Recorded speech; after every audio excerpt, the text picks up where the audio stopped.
La familia Hunnegret. Hunnegret era la única persona que vivía en la espléndida casa que en el cortijo se había construido para habitación de los pollos y patos. Se alzaba en el lugar que antaño ocupaba el viejo castillo con sus torres, hastiales, fosos y puente levadizo. Junto a ella había una verdadera selva de árboles y arbustos. Allí había estado el parque que se extendía hasta un gran lago, convertido hoy en una turbera.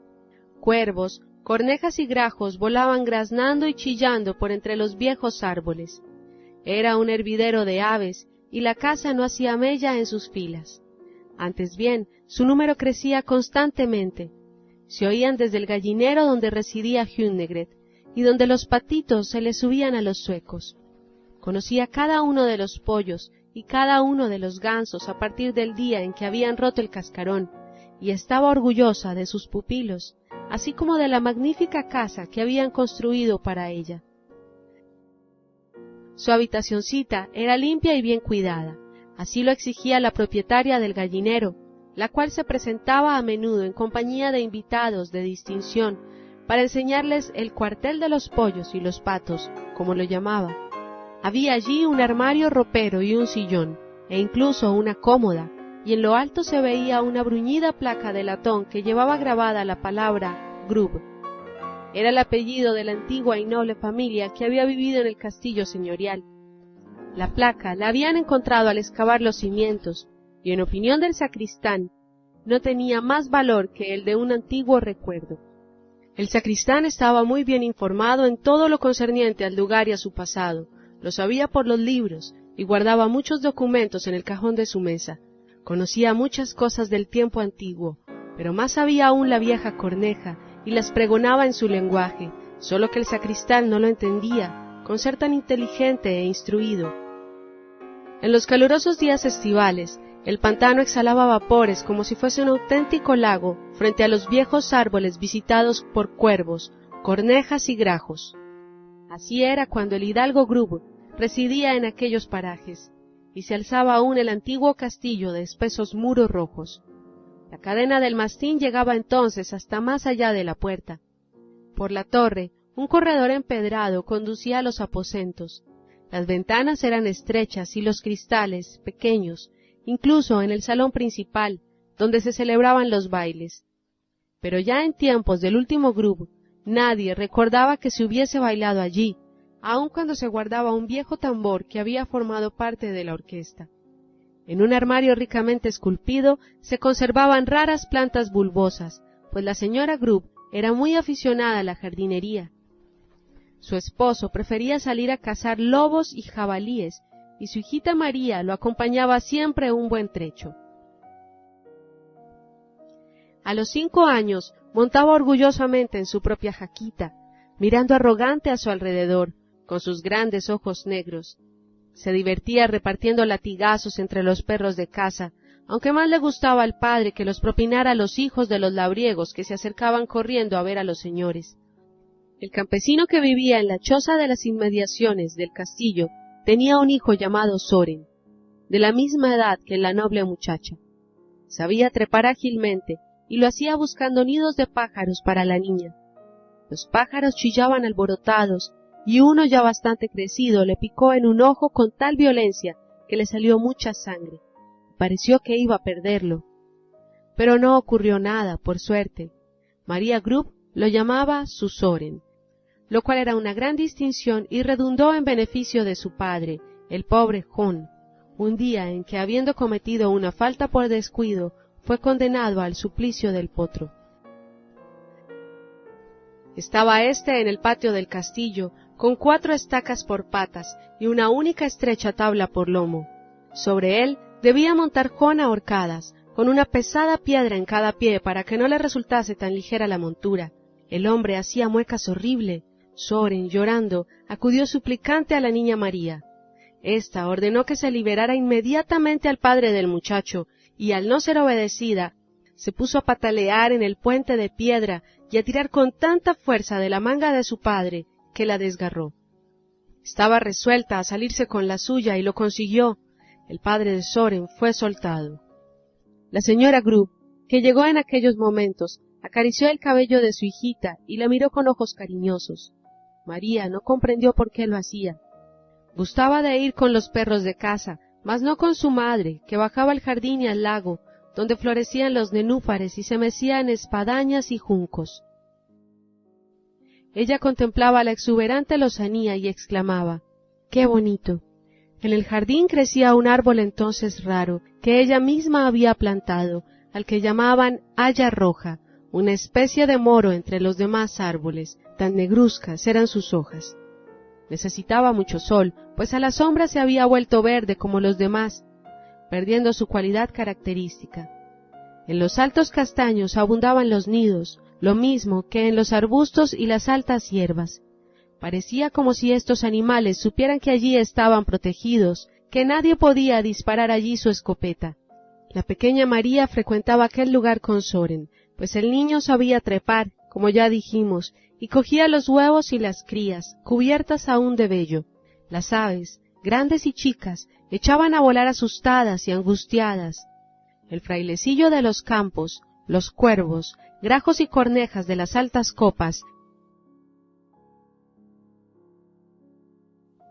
gritaban desesperadamente, como gritan aún hoy día sus descendientes. —¿Qué hacéis, niños? —les dijo un día la dama—. Estáis cometiendo una acción impía. Soren se detuvo con aire compungido, y la noble niña miró también un poco de soslayo. Pero luego replicó tajante y resuelta: —En casa de mi padre puedo hacerlo. —¡Fuera, fuera! —gritaban las grandes aves negras, echando a volar, pero regresaron al día siguiente, pues aquella era su casa. No permaneció mucho tiempo en la suya la apacible y bondadosa señora. Nuestro Señor la llamó a su seno, donde encontró un hogar mejor que el del castillo. Las campanas de la iglesia doblaron solemnemente, cuando su cuerpo fue conducido al templo. En los ojos de los pobres brillaron las lágrimas, pues la castellana había sido siempre buena para ellos. Desaparecida la señora, nadie se preocupó ya de sus plantas, y el jardín decayó.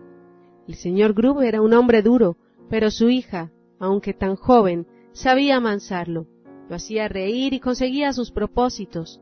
No contaba más de 12 años, pero era muy talludita. Miraba a las gentes con sus ojos negros penetrantes.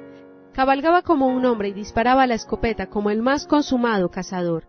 Un día llegaron a la comarca nobles visitantes, el joven rey y su hermanastro compañero, el señor Ulrico Federico Hildenlov. Iban a la casa del jabalí y querían pasar un día en el castillo de Grub. Hildenlov se sentó a la mesa, al lado de María Grub. Cogiéndole la cabeza, le dio un beso, como si fuesen parientes. Mas ella le respondió con un bofetón y le dijo que no lo podía soportar. El incidente provocó grandes risas, como si fuese muy divertido. Tal vez si lo fuera, pues 5 años más tarde, al cumplir María los 17, llegó un mensajero con una carta. El señor de Hildenlov pedía la mano de la noble doncella. Como si nada. —Es el caballero más distinguido y galante de todo el reino —dijo el señor Grub—. No es cosa de despreciarlo. —No me gusta —dijo María—, pero no despreció al hombre más distinguido del país, que ocupaba el primer lugar al lado del rey. Platería, lanas y telas fueron embarcados con destino a Copenhague. Ella efectuó el viaje por tierra en 10 días. El barco que conducía al ajuar no tuvo suerte con los vientos y tardó 4 meses en llegar a puerto. Y cuando llegó, la señora de Hildenlov se había marchado. —Prefiero dormir sobre estopa a hacerlo en su cama de seda —dijo—. Antes iré a pie y descalza que con él en carroza. Una tarde de noviembre llegaron 2 mujeres a la ciudad de Aarhus. Iban a caballo y eran la esposa de Hildenlov, María Grub, y su doncella. Venían a Vejle, a donde habían llegado en barco desde Copenhague. Dirigiéronse al castillo del señor Grub, al cual gustó muy poco la visita. La joven tuvo que escuchar palabras duras, pero le dieron una habitación donde dormir, y por la mañana le sirvieron la sopa de cerveza, aunque amenizada con un discurso lleno de reproches. El padre volvió contra ella su mal humor, cosa a la que la muchacha no estaba acostumbrada. Tampoco ella se dejaba achicar, y según le hablan a uno, así replica: María habló de su marido con acrimonia y odio. Se negaba a vivir con él, pues era demasiado honrada y decente para tolerarlo. Pasó un año, nada agradable, por cierto. Entre padre e hija cruzáronse muchas palabras rencorosas, y esto es de mal augurio. Malas palabras dan malos frutos. ¿Cómo acabaría todo aquello? No podemos seguir los dos bajo un mismo techo, le dijo un día a su padre. Vete a vivir a nuestra vieja casa, pero muérdete la lengua antes de propagar mentiras entre la gente. Y se separaron. Ella se retiró con su doncella a la vieja casa donde había nacido y crecido, y en la cripta de cuya capilla estaba enterrada su madre, aquella mujer piadosa y apacible. Residía en el edificio un viejo pastor. Era toda la servidumbre. En las habitaciones colgaban telarañas que el polvo había ennegrecido. En el jardín todas las plantas crecían a su antojo. Los lúpulos y las enredaderas formaban una red entre los árboles y las matas. La cicuta y las ortigas crecían sin estorbo. El haya roja estaba invadida de plantas parásitas y ya no le daba el sol. Sus hojas eran verdes como las de los restantes árboles y nada quedaba de su antigua belleza. Cuervos, grajos y cornejas volaban en grandes bandadas encima de los altos castaños, con enorme griterío, como si tuviesen alguna gran novedad que contar. Había vuelto la pequeña que hacía robar sus huevos y sus crías. Por su parte, el ladrón que se los llevaba estaba encaramado a un árbol sin hojas, al alto poste, donde recibía fuertes latigazos cuando se negaba a obedecer. Todo esto relataba en nuestros tiempos el sacristán. Lo había sacado de libros y dibujos que había reunido y guardado, junto con muchos otros papeles escritos, en el cajón de su mesa. En el mundo todos son altibajos, decía. Maravilla oírlo. Y nosotros queremos saber qué fue de María Grubb, sin olvidarnos por esto de Hunnegret, que en nuestros tiempos reside en el espléndido corral donde estuvo María Grubb, aunque con pensamientos muy distintos de los de la vieja Hunnegret. Pasó el invierno, pasaron la primavera y el verano, y volvió la época tormentosa de otoño, con sus nieblas marinas, húmedas y frías. Era una vida solitaria y monótona la del cortijo. María Grubb, armada de su escopeta, salía al erial a cazar liebres y zorros y todas las aves que se ponían a tiro. Más de una vez se encontró con un señor de familia noble, Paul Dir de Norbach, que solía también ir de caza, con su escopeta y sus perros. Era hombre alto y fornido, y se jactaba de ello cada vez que se paraba a hablar. Había podido medirse con el difunto señor Brockenhus de Egeskov, en Fiona, de cuya fuerza se hacía cruces la gente. Siguiendo su ejemplo, Paul Dir había mandado colgar en su puerta una cadena de hierro con un cuerno de caza, y cuando regresaba cogía la cadena y levantándose del suelo con el caballo tocaba el cuerno. «Venid a verlo, doña María», díjole, «en Norbach soplan aires puros». Las crónicas no nos dicen cuándo fue ella a la casa señorial, pero en los candelabros de la iglesia de Norbach puede leerse que fueron donativo de Paul Dire y de María Grubb, del castillo de Norbach. Fuerte y vigoroso era Paul Dire, bebía como una esponja, y era un tonel sin fondo, roncaba como una pocilga eterna, y tenía la cara encarnada e hinchada.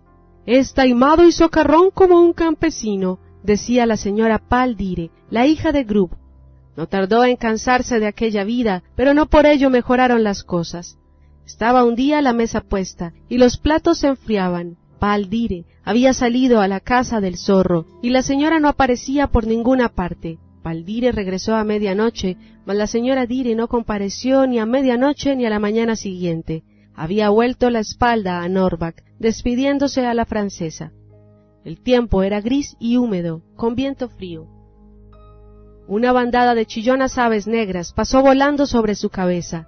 Aquellos pájaros estaban menos desamparados que ella. Primero se dirigió hacia el sur, hacia Alemania. Unas sortijas de oro con piedras preciosas le procuraron dinero. Luego tomó el camino del este, para torcer después al oeste. Iba sin rumbo fijo y se sentía descontenta de todo, incluso de Dios. A tal extremo de miseria moral había descendido. Pronto le fallaron también las fuerzas físicas. Apenas podía arrastrar los pies. El ave fría escapó de su nido en el suelo, al caer ella encima. El pájaro gritaba, como suele, «Du, diep», Dub-diep, que significa ladrón, ladrón. Jamás la mujer había robado los bienes ajenos, pero de niña había hecho que le trajesen los huevos y los polluelos de los nidos. Ahora se acordaba. Desde el lugar donde yacía veíanse las dunas. En la orilla habitaban pescadores, pero estaba tan extenuada que nunca podría llegar hasta allí. Las grandes gaviotas blancas describían círculos encima de su cabeza, chillando como lo hicieran los cuervos, grajos y cornejas por sobre el jardín del castillo paterno. Las aves pasaban volando a muy poca distancia, y al fin parecieron volverse negras, pero también se hizo la noche ante sus ojos. Al abrirlos nuevamente, sintió que alguien la levantaba y la llevaba a cuestas. Un hombre alto y robusto la había cogido en brazos. Ella miró su cara barbuda. Tenía una cicatriz encima de un ojo que le partía la ceja en dos. El hombre la condujo al barco, donde el patrón le recibió con palabras brutales. Al día siguiente zarpó el barco. María Grubb no bajó a tierra, sino que partió en la nave. ¿Regresaría tal vez? Ah, ¿cuándo y dónde? Pues también lo sabía el sacristán, y conste que no era un cuento que se hubiera inventado. Conocía toda la historia por un viejo libro que nosotros podemos leer también.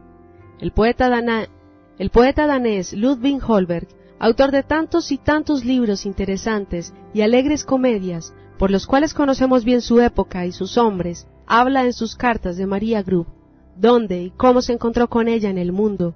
Merece la pena escucharlo, aunque no por eso nos olvidamos de Hunegret, instalada en su magnífico corral, contenta y bonachona. Estábamos en el momento de zarpar el barco, con María Grubb a bordo. Pasaron años y años. La peste hacía estragos en Copenhague. Corría el año 1711. La reina de Dinamarca se retiró a su patria alemana. El rey abandonó la capital. Todos los que pudieron se marcharon, hasta los estudiantes que gozaban de pensión gratuita. Uno de ellos, el último que había permanecido en el llamado Backcollegium, contiguo a la residencia estudiantil de Regenstein, partió a su vez. Eran las 2 de la madrugada cuando emprendió el camino, cargado con su mochila, más llena de libros y manuscritos que de prendas de vestir. Flotaba sobre la ciudad una niebla, y en la calle no se veía un alma.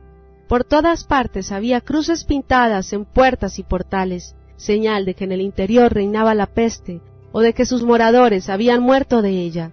Tampoco paraba nadie por la calle Kottmann-Herhat, que iba a la Torre Redonda al Palacio Real. Pasó traqueteando una gran carreta fúnebre. El carretero chasqueó el látigo y los caballos se lanzaron al galope. El carro iba cargado de cadáveres. El estudiante se cubrió el rostro con la mano, aspirando el fuerte alcohol que llevaba en una esponja dentro de un estuche de latón. De una taberna situada en un callejón llegaban ruidosos cantos y lúgubres carcajadas. Eran gentes que se pasaban la noche bebiendo para olvidarse de que el cólera llamaba a la puerta y los quería cargar en la carreta, junto con los muertos. El estudiante se encaminó al puente del palacio, donde se hallaban fondeadas algunas pequeñas embarcaciones. Una de ellas estaba levando anclas para huir de la apestada ciudad. Si Dios nos conserva la vida y nos da viento favorable, iremos a Gronsrud, cerca de Falster, dijo el patrón, preguntando su nombre al estudiante que solicitaba embarcar. Louis Holberg, respondió el joven, y su nombre sonó como otro cualquiera. Hoy es uno de los más ilustres de Dinamarca, pero en aquellos días el que lo llevaba era un joven estudiante desconocido. El barco se deslizó por delante del palacio y salió a alta mar cuando aún no había amanecido. Soplaba una fresca brisa, hincháronse las velas, y el estudiante, tendiéndose cara al viento, se durmió, lo cual no era precisamente lo más aconsejable. A la tercera mañana ancló el barco frente a Falster. ¿No sabríais de algún lugar en el que pudiese hospedarme por poco dinero?, preguntó Holberg al patrón. Tal vez os conviniera ver a la esposa de Möller, el barquero, respondióle el marino. Si queréis ser cortés, podéis llamar madre Sorensen Möller, pero lo mejor se enfada si os mostráis demasiado fino. Su marido está en la cárcel, purgando un delito, y ella guía la barca. Tiene buenos puños. El estudiante se cargó la mochila y se dirigió a la casa del barquero. La puerta estaba entornada, el picaporte cedió y nuestro amigo entró en una habitación empedrada, cuyo mueble principal era un camastro cubierto con una manta de piel. Una gallina blanca con polluelos estaba atada al camastro y había volcado el bebedero, por lo que el agua corría por el suelo. No había allí nadie, ni tampoco en la habitación contigua, aparte de una criaturita en una cuna. Volvió la barca con una sola persona en ella. Habría sido difícil decir si hombre o mujer. Iba envuelta en una amplia capa y se cubría la cabeza con una capucha. La barca atracó. Entró en la casa una mujer. Al erguirse notábase de porte distinguido. Los altivos ojos brillaban bajo las negras cejas. Era la madre de Soren, la mujer del barquero, aunque los cuervos, grajos y cornejas le habrían dado otro nombre, que nosotros conocemos muy bien. Parecía malhumorada y no gastó muchas palabras, pero concertaron que el estudiante se quedaría a pensión en la casa por tiempo indeterminado, en espera de que mejorasen las cosas en Copenhague. A la choza del barquero venía a menudo algún honrado ciudadano de la ciudad cercana. Presentáronse Franz, el cuchillero, y Sivert, el recaudador de aduanas, los cuales bebieron un jarro de cerveza y charlaron con el estudiante. Era este un joven muy listo, que sabía muy bien su oficio, como ellos decían. Leía en griego y en latín, y conocía muchas cosas elevadas. Cuanto menos se sabe, menos oprimido se siente uno, dijo Madre Soren. Lleváis una vida bien dura, le dijo Holberg un día que ella hacía colada y luego se puso a cortar un montón de leña. Eso es cosa mía, replicó la mujer. ¿Desde niña habéis sido siempre tan arrastrada?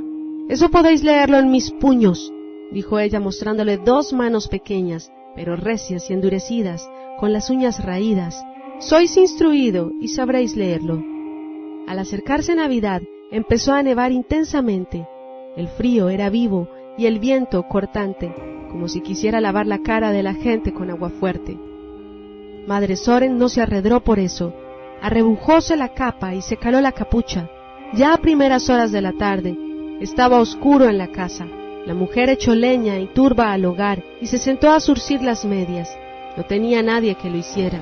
Al atardecer, dirigió al estudiante unas palabras. Contra su costumbre, le habló de su marido.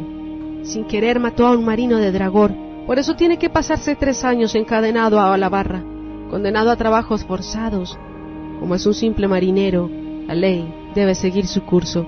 La ley alcanza también a las personas de alta clase, dijo Holberg. Eso creéis vos, replicó Madre Soren, fijando la mirada en el fuego. Luego prosiguió. ¿Habéis oído hablar de Kai Lykke, que mandó derribar una de sus iglesias?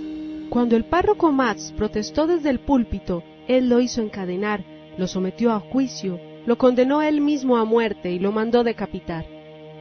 No era una falta por imprudencia, y sin embargo, Kai Lykke salió libre de costas. En aquella época estaba en su derecho, dijo Holberg, pero aquellos tiempos han pasado. Esto es lo que decís los bobos, replicó Madre Soren, y levantándose fue a la habitación donde yacía su hijita, una niña de poca edad. Levantóla y la acomodó preparando luego el camastro del estudiante, al cual dio la manta de piel, pues era más friolento que ella, a pesar de haber nacido en Noruega. El día de Año Nuevo amaneció soleado y magnífico. La helada había sido muy intensa.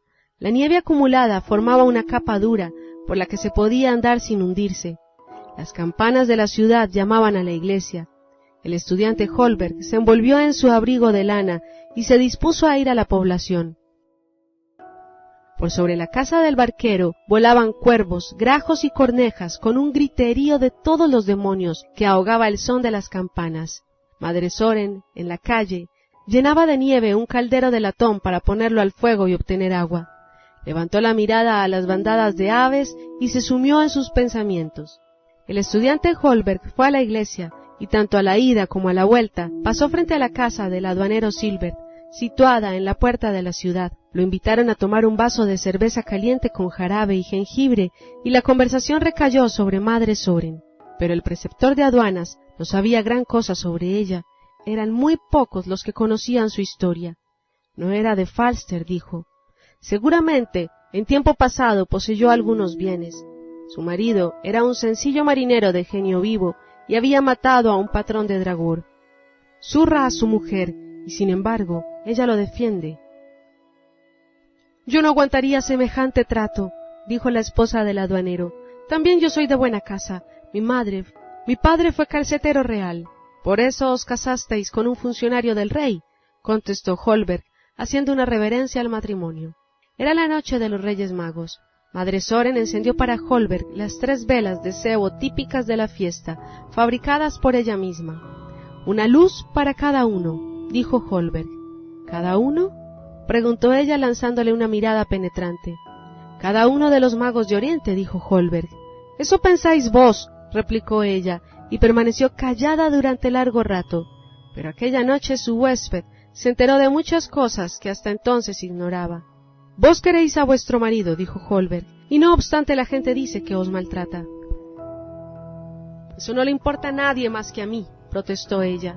«Los golpes me hubieran sido de provecho cuando niña. Ahora los recibo por mis pecados, pero el bien que él me ha hecho es cosa que yo me sé». Y se levantó. Cuando yacía enferma en el erial, sin nadie que se preocupara por mí, a excepción tal vez de los cuervos y cornejas que esperaban devorarme, él me llevó en sus brazos y tuvo que oírse palabras duras por el botín que traía a bordo. Yo me repuse, pues no he nacido para estar enferma. Cada cual tiene su modo de obrar, y Soren también. No se debe juzgar el caballo por el cabestro. Con él lo he pasado mucho mejor que al lado del que llaman el más galante y distinguido de los súbditos del rey. Fue mi marido, el gobernador Hildenlov, hermanastro del rey, y más tarde lo fue Paldire. Tanto valía el uno como el otro, cada cual a su modo, y yo al mío. He hablado mucho, pero ahora lo sabéis todo. Y salió del cuarto. Era María Grub. De qué extraña manera la había tratado el destino. Ya no vio muchas más veladas de los Reyes Magos. Holberg ha consignado que murió en junio de 1716, pero lo que no escribió, porque no lo supo, fue que una gran bandada de negras aves describía sus círculos en el aire el día que Madre Soren yacía de cuerpo presente en la casa del barquero. Mas los pajarracos no gritaban, como si supieran que el silencio es propio de las ceremonias fúnebres. Tan pronto como la hubieron enterrado, desaparecieron las aves, pero aquella misma noche fue visto en Jutlandia, en las inmediaciones de la casa señorial, una enorme cantidad de cuervos, cornejas y grajos que graznaban excitados, como si tuvieran algo que comunicarse. Tal vez hablaban del hombre que de niño había robado sus huevos y pollos, el hijo del labrador que había pasado 3 años condenado en el presidio del rey, y de la noble señora que acababa de morir en Gronsud, siendo mujer del barquero. «¡Bravo! ¡Bravo!», gritaban, y toda la familia repitió «¡Bravo! ¡Bravo!», cuando derribaron la vieja mansión señorial. Y todavía siguen gritando, a pesar de que ningún motivo tienen para hacerlo, dijo el sacristán al terminar su narración. La familia se ha extinguido, el castillo fue derribado, y el lugar donde se levantó está hoy ocupado por la magnífica granja avícola con la dorada veleta, donde reside la vieja Hunegred. La mujer está muy contenta con su linda casita. Si no hubiera venido aquí, hoy estaría en el hospicio. Las palomas arrullaban sobre su cabeza, los pavos glogloteaban y los patos graznaban. Nadie la conocía, decían. No tiene familia, está aquí por pura lástima. No tiene un pato padre ni una gallina madre, no tiene descendencia. Familia la tuvo seguramente, solo que no la conoció, ni tampoco el sacristán, a despecho de todos los papelotes escritos que guardaba en el cajón de la mesa. Pero una de las viejas cornejas la conocía y hablaba de ella. Había oído cosas relativas a la madre de la abuela de Hunegred. También la conocemos nosotros, pues su abuela era la que de niña pasaba a caballo por el puente levadizo, mirando orgullosa a su alrededor como si fuese señora del mundo entero y de todos los nidos de aves. La encontramos en el erial cerca de las dunas y finalmente en la casa del barquero. Su nieta, la última de la familia, había vuelto a la tierra de sus ascendientes, donde se había levantado el antiguo castillo y gritaban las aves salvajes. Mas ahora estaba entre otras aves domésticas. Las conocía y era de ellas conocida. ¿Qué más podía desear Hunegred? No la asustaba la muerte, y era ya lo bastante vieja para esperarla. «Grab, grab», es decir, «tumba, tumba», gritaban las cornejas, y le dieron una buena sepultura, que nadie conoce aparte de la vieja corneja, suponiendo que no haya muerto también. Y ahora ya sabéis la historia de la antigua mansión señorial, el antiguo linaje de los Grub y toda la familia de Hunegred.